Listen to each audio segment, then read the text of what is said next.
Bonjour chers auditeurs et auditrices, bienvenue dans Était une fois le cinéma, votre podcast qui parle de cinéma et rien d'autre que le cinéma. Et aujourd'hui nous allons partir vers Nomadland réalisé par Chloé Zhao, film qui a notamment remporté l'Oscar du meilleur film, Golden Globe du meilleur film dramatique et Lion d'or à la Mostra de Venise 2020. Donc il y a beaucoup de choses à dire. Est-ce que ce film mérite ses prix ? On va y revenir tout de suite, en avant, jingle. De quel droit on vous en empêcherait? Il y en a peut-être un parmi vous qui a un truc qu'il a jamais eu le temps de finir, je sais pas, un truc qui veut vraiment finir, un truc important pour lui. Et on lui sort non. Il fait ce qu'on lui demande, c'est toujours non. On a le droit de lui dire ça? Non, on n'a pas le droit. C'est son droit de suivre son instinct. Et on n'a pas le droit de lui dire non une fois qu'il a gagné le droit de prendre son destin en main et de faire ce qu'il veut.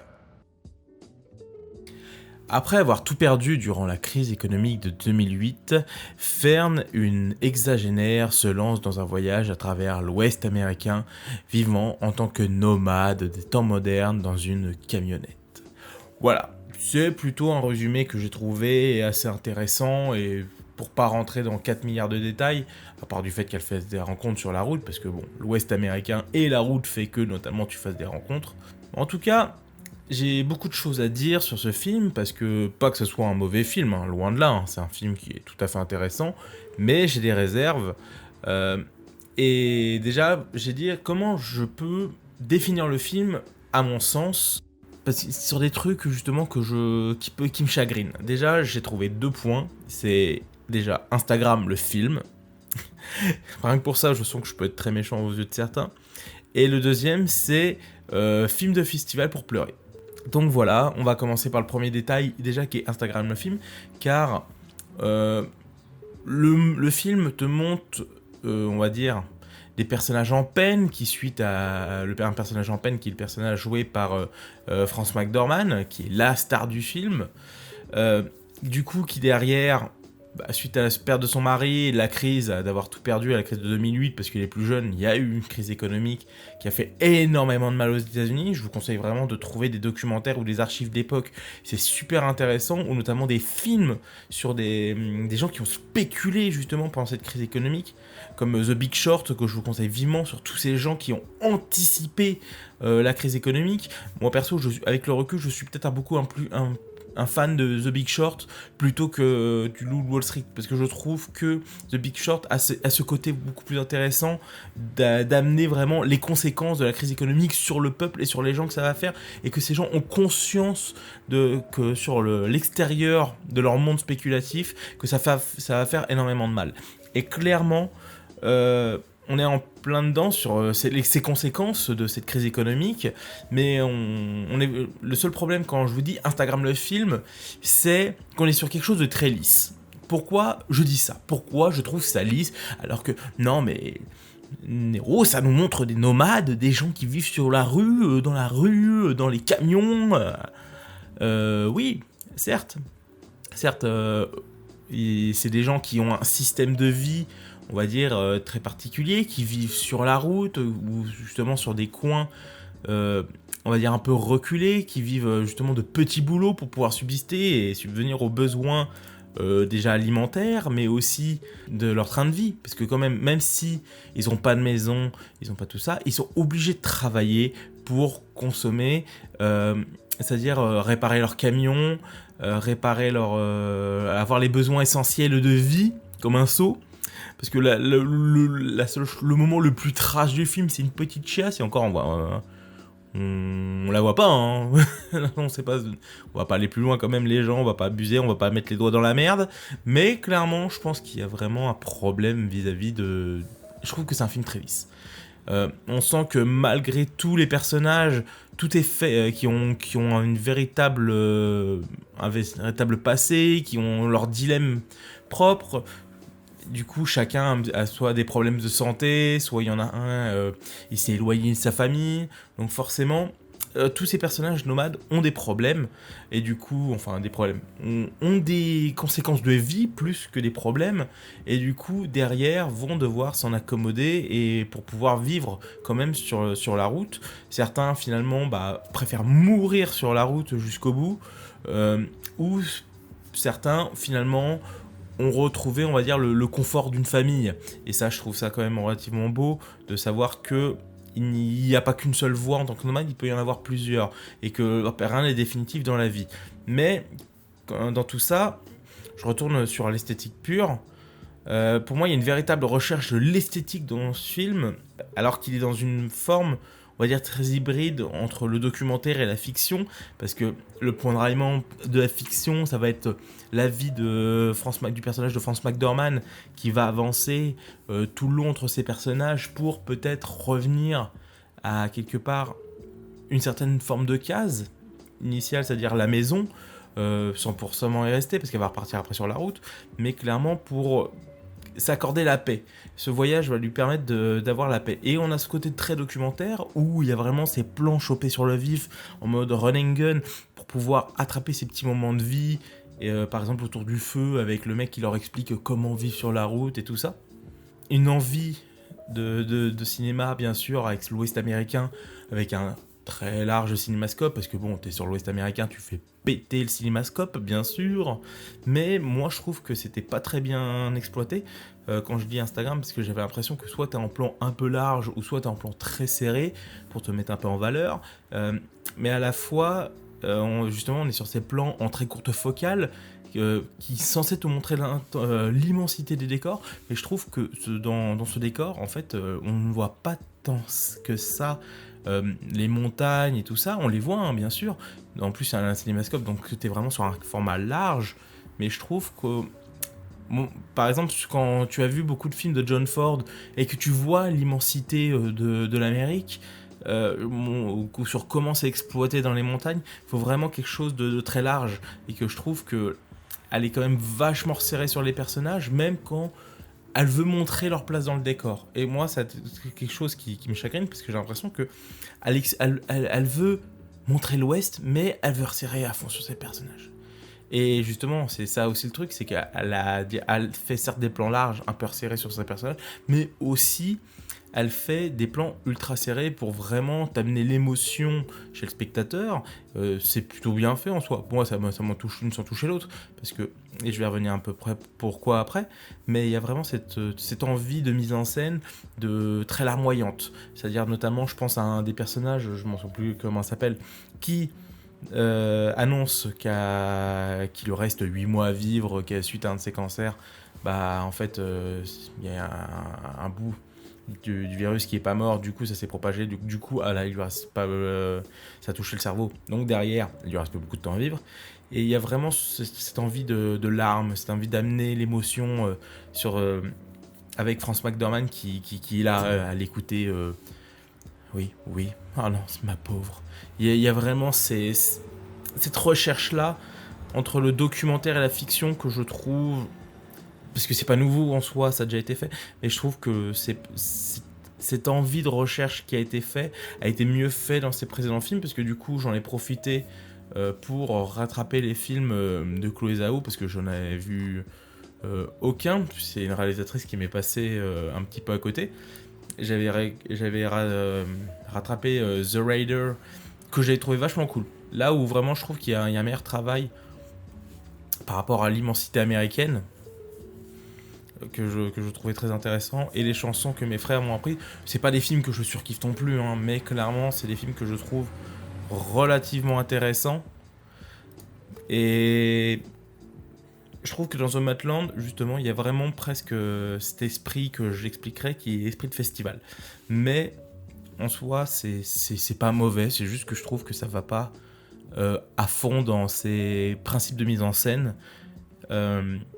Et justement, je vais y venir avec François, parce qu'il y a Frances McDormand qui voilà, qui est presque en travail d'investigation, c'est presque une journaliste qui est sur le terrain, qui s'implique dans la vie de son personnage pour rentrer dans la communauté presque, quelque part, parce qu'il y a vraiment cette sensation de communauté qui est très forte, et ce qui fait qu'on a l'impression que même nous-mêmes de rentrer dedans.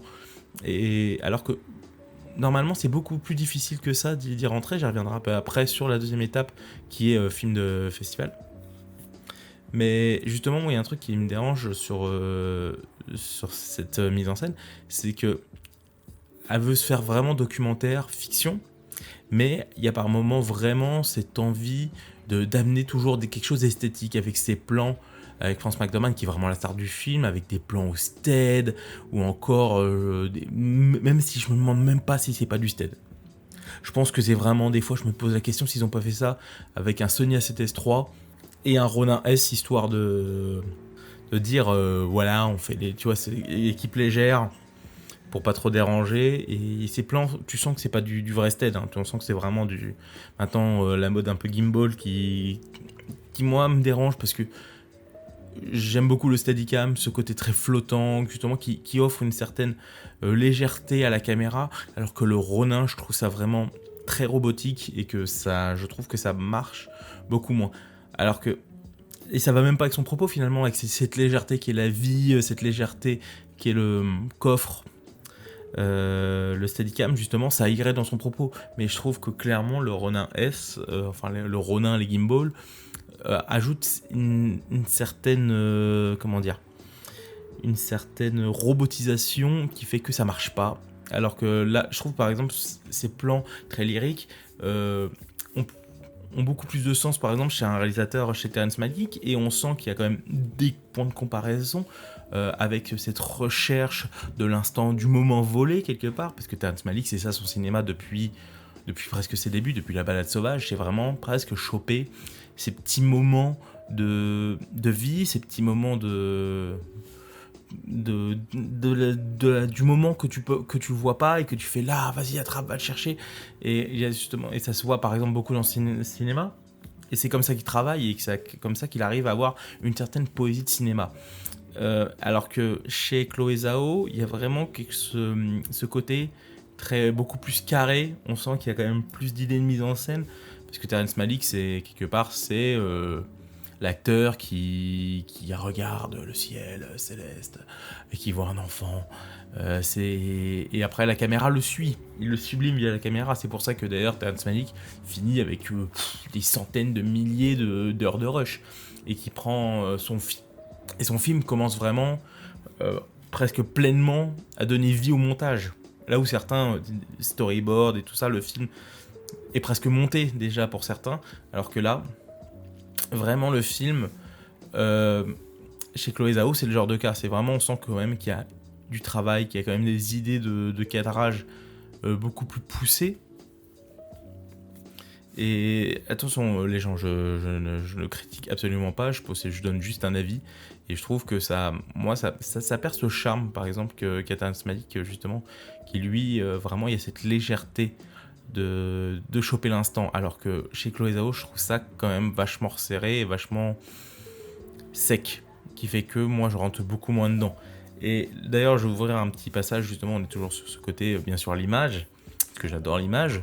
J'avais parlé du chef opérateur qui avait insulté Tarantino par rapport à son rapport à pellicule, et que sur le fait que le numérique permettait ce genre de film avec un tout petit budget, du fait que ce film peut se faire avec un pack de bière et quelques hippies. Mais clairement, quand je vois ce film et l'avantage que permet le numérique, je sens surtout que l'étalonnage a été fait comme des bâtards, parce qu'on sent quand même, moi je sens clairement qu'il y a un étalonnage de fait qui est clairement fait pour accentuer cette recherche d'esthétisme très, très carré, justement, comme je disais chez Chloé Zhao.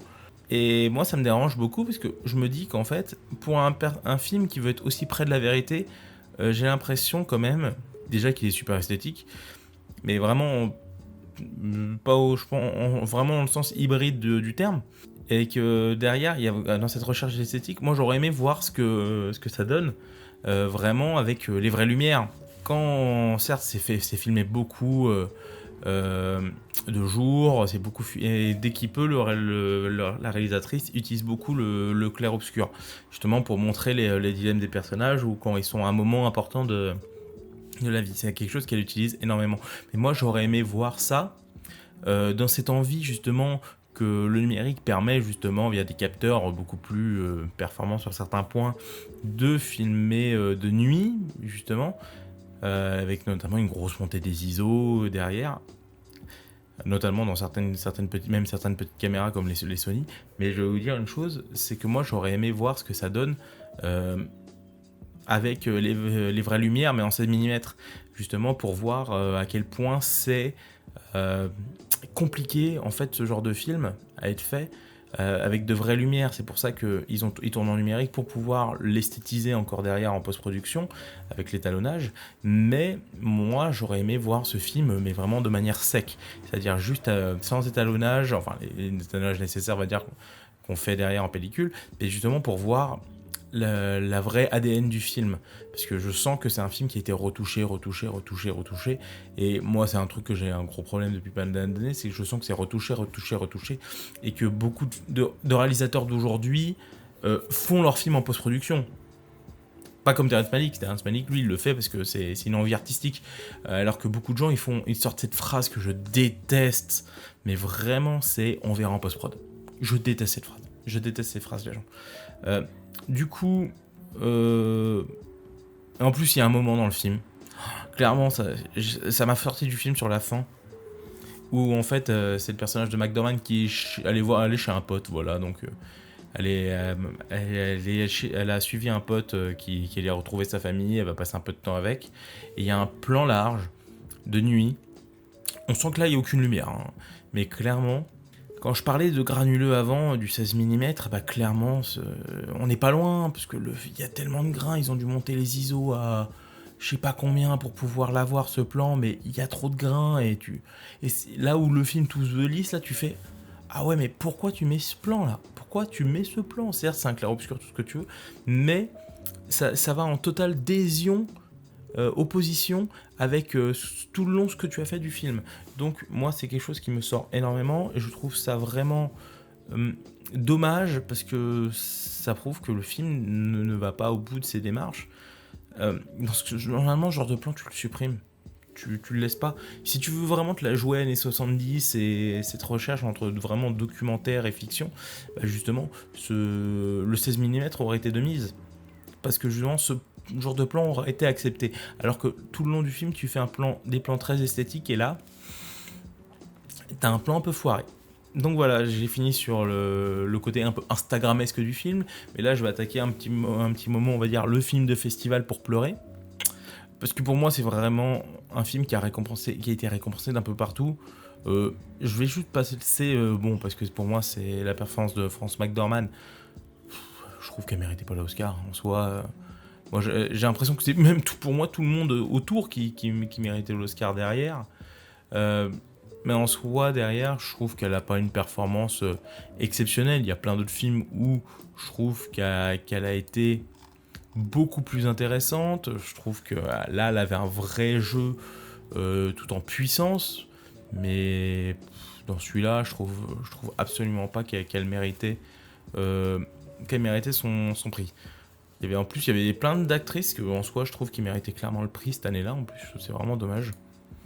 Mais pour moi, quand je dis film de festival pour pleurer, c'est vraiment un film pour, on va dire, la dirigencia américaine, la bien-pensante américaine ah là, mais regardez-moi, c'est pauvre. C'est quelque chose que j'ai vraiment tout ressenti tout le long du film, et c'est très malaisant. Et pour que même un mec comme Kevin Feige, qui on va dire la tête bien pensante de Marvel, qui t'a dit waouh, elle filme de vrais décors. Regarde déjà plus de films indépendants, tu verras qu'il y a pas mal de réalisateurs qui utilisent de vrais décors. Et d'ailleurs, je vous conseille, si vous voulez voir des vrais décors du américain au sens du terme, je vous conseille Command Sharia de David Mackenzie, qui a fait un superbe film sur ces parias rejetés de la crise, qui du coup vont faire des braquages de banque pour repayer la maison de leur maman. Et c'est un superbe film que je trouve qui parle beaucoup mieux de ce qu'est l'Amérique post-crise 2008. Et ça, en plus, il y a vraiment toujours. En plus, il y a à peu près les mêmes aspects, c'est-à-dire là, même si là c'est de la fiction pure, il y a quand même la route, il y a quand même ces petites villes, il y a quand même cette recherche de retrouver la maison. Et là, je pense que, parce que c'était il y a quand même 13 ans, on a des réalisateurs qui arrivent vraiment sur la suite de cette crise, qui commencent à en parler de manière beaucoup plus importante depuis quelques années. Et je pense que c'est important que l'Amérique en parle, et parce que c'est quelque chose qui les a beaucoup frappés, et ça, parce qu'on oublie beaucoup, mais c'est quelque chose qui a mis énormément de gens dans la rue, beaucoup de gens dans la détresse, et il y a un joli passage, là où je trouve assez juste, où elle critique des gens qui peuvent pas s'acheter une maison, et du coup qui s'endettent, et que du coup derrière, dès que le système dit que le système se casse la gueule, bah derrière tu peux pas sauver ta maison, tu peux pas sauver les meubles, alors que le personnage de Frances McDormand, elle, tout ce qu'elle a, bah elle peut le sauver tant bien que mal. Quand par exemple son camion est mort, on propose de lui le racheter, elle fait non, c'est vraiment ce camion que j'ai créé de mes mains, tu vois, c'est presque sa maison le truc.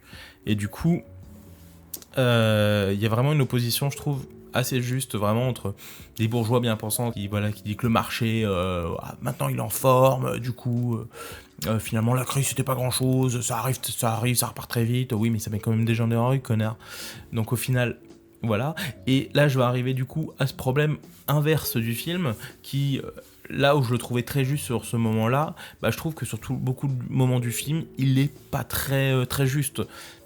Vivre sur la route, vivre sur la rue, ça peut amener des problèmes certes physiques. Bon, t'as des personnages qui ont un cancer et des problèmes de santé, mais je trouve que quand c'est très lisse, on te montre absolument pas un truc qui est par exemple la drogue, parce que la drogue, je vois que c'est quand même des gens relativement entre guillemets sains tout le long du film, alors que je sais que sur la route, tu as des gens qui ont des problèmes et qui ont forcément beaucoup de drogue, beaucoup de problèmes de santé. À des moments, tu vois des hippies, tu les vois même pas fumer un pétard, hein, ils mangent juste des clopes, hein, mais ils fument pas un pétard. Alors que normalement, c'est l'évasion de la nature, mais il n'y a aucune drogue, il n'y a aucun truc qui fait que chez les nomades, ils sont tous sains, les mecs. Ils ont une santé de fer, les mecs. Ils fument même pas un pétard, même pas une petite dose d'héros, même pas un petit sniff de rail, rien du tout. Certes, ça va avec leur mode de vie, on va dire, très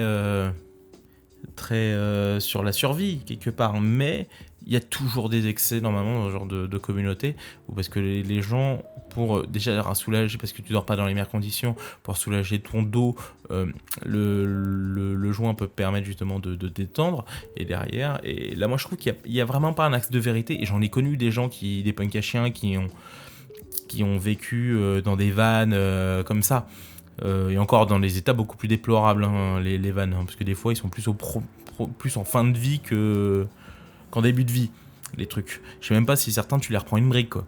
Donc en soi, c'est des gens qui, par exemple, ont des pépins physiques beaucoup plus marqués d'un point de vue du visage, parce que souvent des passés dans la drogue et tout ça. Donc moi je trouve qu'il n'y a pas une représentation des gens, des vrais gens, c'est-à-dire ceux qui ont des vrais problèmes à ce niveau-là.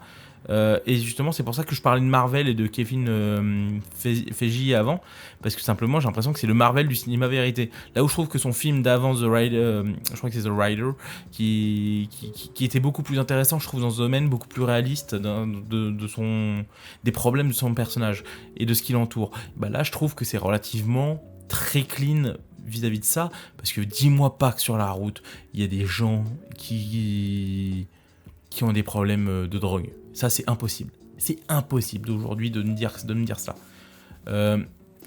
D'ailleurs, j'y reviens vite fait, un petit aparté. Je trouve, par exemple, que le documentaire qu'a fait Jean-Baptiste Auré, We Blow It, que je vous conseille vivement le visionnage, est beaucoup plus impliqué dans ce domaine-là. Dans ce domaine de... l'aspect justement qu'a amené les années 70, la force qu'a amené les années 70, et notamment Woodstock dans la vie américaine. Il y a un très beau moment où en fait t'as le premier personnage que tu vois, d'ailleurs, qui te parle, qui te faisait la révolution, c'était Woodstock, c'était de la drogue, du sexe, du rock and roll, du sexe, de la drogue, du sexe et encore du sexe. Et derrière, le mec met un masque de Trump. Et moi, je trouve ça beaucoup. Je trouve que il y a une ambiguïté, il y a une frontière qui te montre que les gens ne sont pas tous gentils. Par exemple, il n'y a pas un seul moment où je trouve qu'il y a de la violence dans ces communautés, alors que normalement, vu les problèmes de vie, tu devrais avoir une certaine, au moins des personnages, on va dire des éléments perturbateurs. Mais clairement, il n'y en a aucun tout le long du film. Les éléments perturbateurs sont, on va dire, beaucoup plus maigres en termes d'échelle comparé à ce que la vraie vie peut apporter. Et moi, je trouve ça dommage parce que ça perd en intensité dans le récit. Et moi, c'est des trucs, j'ai l'impression de voir une vision un peu boboisée de la normalité. La nomadité, est-ce que ça se dit? What is the question? Du coup, et par exemple, je vais terminer sur ça, sur un truc qui me chagrine énormément, c'est quand on travaille chez Amazon, au début et à la fin du film. Ah non, mais c'est le truc, c'est que moi, j'entends que des gens qui se plaignent de ces travails-là. J'ai des potes qui bossent chez Castorama et tout ça, chez Amazon. Mais moi, ils me disent pas que c'est la foire à la saucisse. Hein. Ah, parce que dès le début du film, moi, c'est un truc qui m'énerve. J'ai l'impression qu'il n'y a aucune critique sur leur situation de travail, sur l'exploitation de ces nomades qui font surtout des boulots de merde, faut le dire, parce que la meuf, tu la vois récurer des chiottes, tu la vois dans un fast-food, tu la vois chez Amazon, tu la vois cueillir des patates. Mais je dis pas que c'est des boulots de merde, mais à un moment, il y a à se dire que elle se contente tellement de sa vie comme ça qu'elle laisse se faire exploiter. Et moi, c'est quelque chose que j'ai énormément de mal. Et que surtout, moi j'aimerais bien savoir ce qu'ils en pensent, moi, les autres, de cette main-d'œuvre temporaire aux conditions de travail des fois plus que douteuses. Donc en soi, mais moi vraiment le moment qui m'a chagriné, c'est quand je les vois tous avec le sourire. Il y a un moment, une scène à table où elle te montre la chef, elle te montre ses tatouages, mais ils ont tous la banane. Ils ont tous la banane. Excusez-moi, hein, quand t'es fatigué comme ça après une journée de travail à se faire exploiter comme ça, t'as pas la banane, hein, t'as qu'une envie, c'est de rentrer chez toi et de te poser sur une série Netflix. Donc en soi, je trouve qu'il y a un paradoxe de réalité entre une vision, on va dire, propre de festival, hein, dire oh non mais regardez-moi c'est pauvre, mais dès que si tu rentres dans le concret, bah clairement ça va pas leur plaire, ils vont te dire que ah non mais les gens c'est pas tous des drogués, tout ça certes c'est pas tous des drogués non plus, mais à un moment je trouve qu'il n'y a pas un juste milieu qui fait que je rentre pleinement dedans. Par exemple, j'ai beaucoup été, comme je vous l'ai dit, hein, j'ai beaucoup été plus touché par le documentaire de Jean-Baptiste Toré, qui je trouve parle beaucoup mieux de l'Amérique que dans sa profondeur et dans ses paradoxes. Là où j'ai l'impression de voir une civilisation quand même relativement marvelisée, en étant un peu méchant. Donc voilà, globalement, je peux être un peu critique sur le film, en soi c'est pas mauvais, c'est juste que je trouve qu'il y a trop de trucs qui fait que moi ça marche pas. Je trouve que des fois il y a des très bonnes idées mises en scène, des fois il y a des très beaux plans, mais globalement voilà, c'est un film que j'ai pas trouvé exceptionnel. Mais c'est un film voilà, tout à fait sympathique. Chloé Zhao va aller sur les éternels. D'ailleurs, petit coup qui m'a fait un peu marrer, le chef-op à la base qui critique Tarantino et que derrière il se fait évincer sur les éternels. Il fait non, mec, tu viendras pas. Du coup, bah, elle va avoir comme chef-op presque le chef-op officiel de Marvel. Qui a fait. C'est Ben Davis déjà. Qui a fait notamment, je crois, les Gardiens de la Galaxie, Avengers, Doctor Strange, Captain Marvel, et là qui fait les Eternals. Donc voilà, je pense que mec, tu permets de l'ouvrir, mais ta réalisatrice que t'adores sur un gros film, elle t'invite même pas, quoi. Donc en soi. Après, c'est les aléas du boulot, hein, des moments où tu travailles avec d'autres et tout ça. Peut-être elle avait envie de travailler avec un autre chef-op, mais clairement, moi ça me fait doucement rire que le mec il la défend corps et âme. Pour que elle derrière, en mode bullshitomètre. Après peut-être elle va la rappeler sur un autre projet. Enfin voilà, moi c'est juste des détails qui me font un peu rire, hein, doucement. La morale. Qu'est-ce qui est moral des fois les gens? On se le pose des fois bien. Mais sinon, si vous voulez aller le voir en salle, allez voir, ça se regarde clairement. Si vous voulez voyager de manière, on va dire, soft, ça peut être cool, voilà. Donc clairement les gens, j'espère que vous avez aimé cette critique, j'espère que vous mettrez des likes et qu'on en parle dans les commentaires, des dislikes si vous n'êtes pas d'accord et qu'on en parle. Parce que moi, ce que je veux surtout, c'est parler avec vous les gens et qu'on débatte sur les différents avis. Parce que c'est ça la magie du cinéma. Et surtout, quand même, pensez à vous abonner, à mettre la petite cloche et on se retrouve très prochainement pour un nouveau podcast. Parce que l'été arrive et rien que le 16 juin, beaucoup de films en salle à aller voir, donc ça va charbonner sec. À la prochaine les gens, ciao.